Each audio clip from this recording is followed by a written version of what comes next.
I live a pretty crazy life. Homeschooled my kids for the past 5 years. My son's played high level travel hockey for 4 seasons now. My daughter is on her second year of company dance, as well as her second season of hockey as well. I also have been an entrepreneur for 15 years, and I've been a real estate investor for the past decade. So, because of that, I have a unique collection of people that I congregate with on a regular basis, whether that's homeschool parents, whether that's the travel hockey parents, the dance parents, or just other entrepreneurs or real estate investors, probably like you guys. And so, because of that, I have conversations about each one of those things in depth. And I'm very passionate about each one of those factors of my life.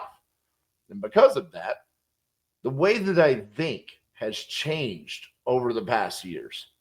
The way that I look at how I want to raise my kids or how I want their future to look is different. The way that I look at my future is completely different than when I used to have a job and a W 2 and I work for someone else in comparison to being an entrepreneur. So, on today's video, we're going to be talking about how vitally important it is on who you surround yourself with because it impacts the way that you think. Now, let's use one of those as an example. Travel hockey. Probably because it's the most unique and it's the one that the majority of people, when I talk to them about it, I kind of get this look like, dude, you're a little insane. That's what you do. That's what you do with your time and the money that you dedicate to this. So let's break this down as to why this would be crazy to some people. All right. So my son started playing high level travel hockey when he was 8 years old. He's now 12. Okay.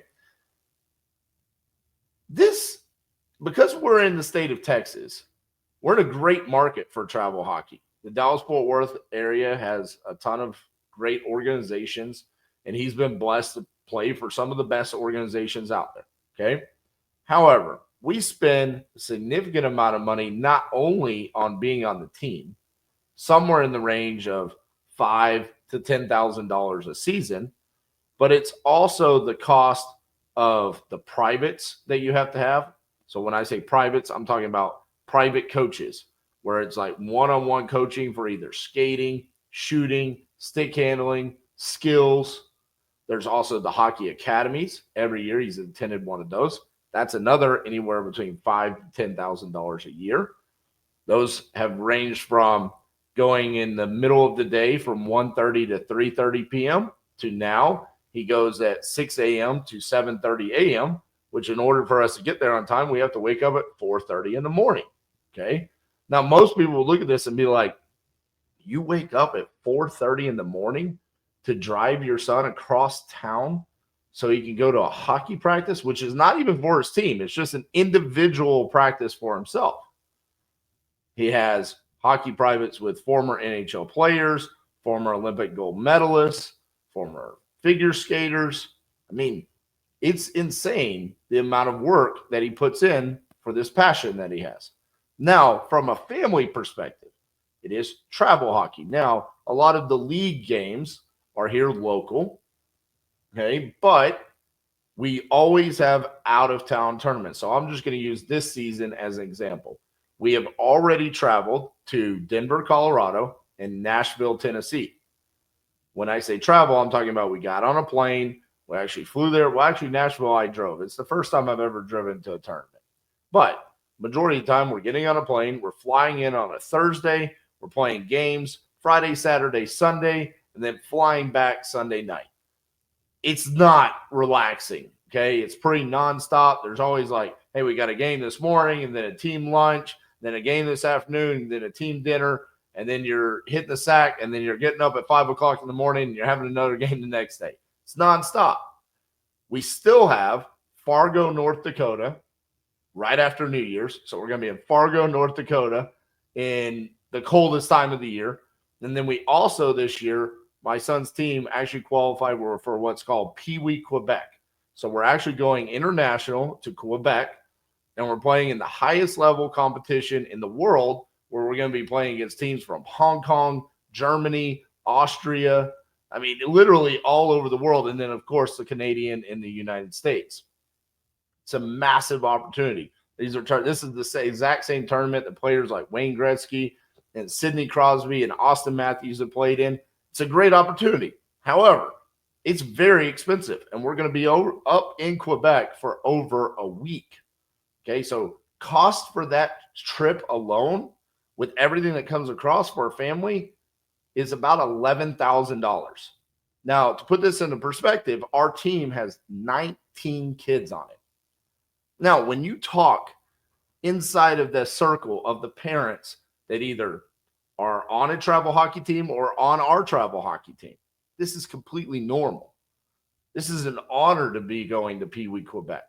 But the regular trips to like Denver and Nashville and Fargo, North Dakota are completely normal. Some of these families have 2, 3, and I even know some families that have 4 kids that play on separate teams. Sometimes they're literally shipping their kids with other families to across the country to be with their team because they can only be in one location at a time, and all 4 kids will have tournaments. This is normal. So the conversations that we have about these trips and how we're funding it, and whether we're driving, flying, what flight are we taking, what hotel are we staying in, where are we getting a rental car, are we doing Turo, are we actually doing rentals, and all of that stuff, completely normal. But when I talk to someone outside of the travel hockey world, this is asinine. I mean, it's like sometimes when I explain it to my business partners, they're like, wow, that's pretty intense there, RJ. For a 12-year-old to play hockey? I mean, when I played youth sports, it was just like, we signed up at the YMCA. And if you were good, you were good. It's a whole different world now. So the reason why I'm talking about this is because when you think about where you are in your business or in your life, who you talk to, who you associate with, is how you start thinking. You literally start mimicking the words that they say. And what is normal to that person and all the other people that you're hanging out with will become normal to you. So from a real estate investing or an entrepreneur standpoint, when we start looking at our businesses, when we start making decisions, like, for example, inside of Titanium University, we are regularly talking about, hey, how do we handle sellers that want too much for their property? Now, for those of you that have been following my content, my answer on that is that's the most common seller bucket that they fall into. They're a motivated seller, but the price is incorrect. We have to educate them and get them to come down on the price. And the KPI that we want for that is 1 out of 9 of those leads to a closing. These are metrics that we have developed and translated to you guys and said, this is what you should be aiming for. However, in other communities, other education programs, other Facebook groups, in the world of real estate investing and wholesaling, some will say you should just do a novation on that. Or if there's a mortgage in place and they need too much, maybe you should buy that property subject to the existing mortgage. Now, see, the difference here is what we're looking at is we are wholesalers. And so I'm looking at it and I'm saying we don't want to do a novation. There's not really a need for us to do sub 2 on this. So we should always be aiming for the cash offer. And this is what we do. And that's the regular language and the thought process, because that's what everyone inside of Titanium University is thinking and doing. So it becomes contagious. And it's how everyone starts talking about that.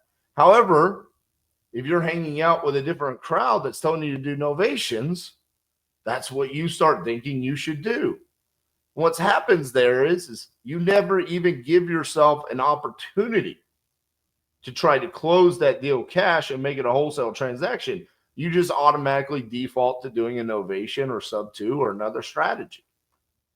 So moving forward, you really need to start thinking about, who am I associating myself with? Because it's going to impact the way that you start communicating with other people in your life, the sellers that you talk to, the buyers that you talk to, and also your decision-making process. it becomes the norm moving forward because of who you're associating with. So when you look at your business and you say, this is the type of business that I want to run, whether that's a nationwide virtual wholesaling operation, or you want to be a flipper or a landlord, whatever that is, that's your decision.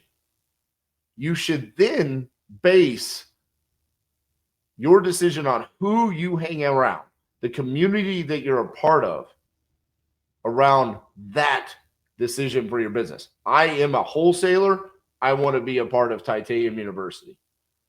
I want to buy properties and create a portfolio, and I want to do that with creative finance.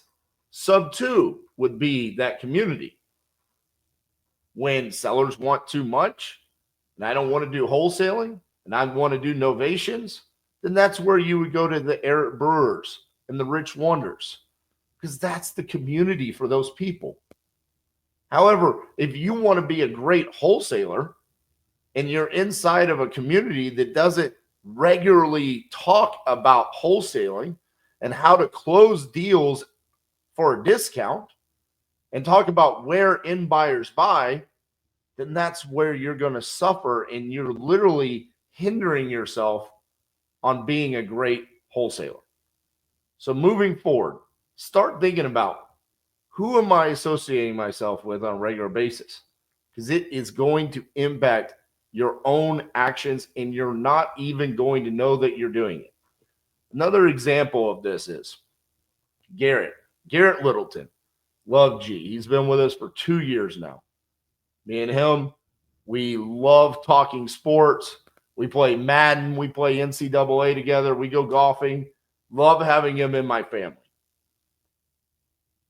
He loves when something kind of is astonishing, and he kind of just wants to let you know, like, dude, that was a ridiculous statement. He'll be like, brother, come on now. Because he says that. I now say it all the time. I try to even catch myself and be like, why am I saying that? I didn't even mean to.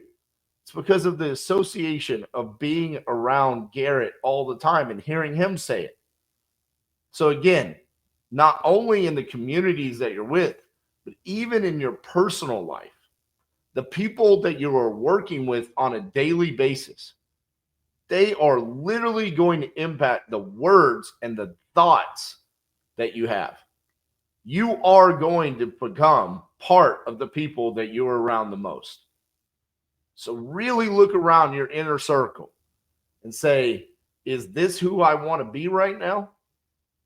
I have to say, in all of my years of being an entrepreneur, the people that I associate with now are the people that I'm most proud of being surrounded with. I'm proud of it. I have no problem saying that. My question to you is, can you say the same thing? Can you look around the people that you communicate with, are surrounded with on a daily basis, and say, I absolutely want to be just like these people. I want to talk like them. I want to make decisions like them. I want to run a business like them. I want to close deals like the way that they close deals. Because if not, change your atmosphere. It is absolutely vital to your success moving forward that you surround yourself with the right people. Let me know what you guys think in the comments. Give me a like, and we'll see you guys tomorrow.